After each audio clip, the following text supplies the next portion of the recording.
సహస్ర మహావీర్ పిల్లల కోసం అయితే డైలీ నేను వీడియోస్ చేసే ఈ ఐఫోను అలాగే 11 తులాల ఇంట్లో ఉన్న వెండి నేనైతే ఇచ్చేద్దాం అనుకుంటున్నాను. ఈ ఫోన్కి నేను ఈఎంఐస్ కడతాకైతే ఎంత కష్టపడ్డానో నాకైతే తెలుసు.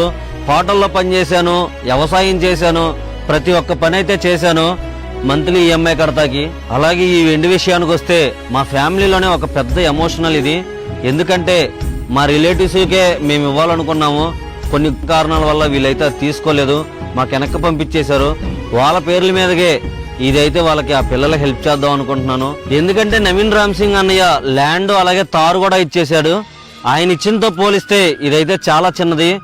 నేను ఇదైతే ఎటువంటి మొహమాటం లేకుండా ఇష్టంతో అయితే ఇచ్చేస్తున్నాను. ఈ రెండు అమ్మేస్తే ఎంత వస్తాయో నాకైతే తెలియదు, కానీ వచ్చే ప్రతి ఒక్క రూపాయి నేను పిల్లలకే ఇద్దాం అనుకుంటున్నాను. దీని గురించి అమ్మేస్తున్నా అనగానే ఇంటికి వెళ్ళాక మాట్లాడదాం అని చెప్పేసి అంది. మరి ఏమనిద్దో చూద్దాం. 2 కోట్లకి అక్కకి తమ్ముడికి ఇంజక్షన్ చేయాలిగా, వాళ్ళకి ఇదను ఫోన్ అమ్మేద్దాం. ఎంత వస్తే అంత ఇచ్చేద్దాం. మళ్ళీ రేపు రోజు ఇది అమ్మేసామని నా మీద అరవమాకు. నీకు కావాలంటే ఏదో రోజు కొనేస్తాను. సరే, ఫైనల్ గా మా అమ్మ కూడా పిల్లల కోసం యాక్సెప్ట్ చేసింది. మీరు కూడా ఎవరన్నా సాయం చేయాలనుకుంటే కింద వాళ్ళ పేరెంట్స్ దే మిలాప్ క్యూఆర్ ఉంది, వాళ్ళకైతే సాయం చేయండి. ప్రాబ్లం అనేది ఏ రాష్ట్రంలో ఉన్నదన్నది కాదు, ప్రాణం ఎవరిది కాపాడే ఉన్నదే ముఖ్యం.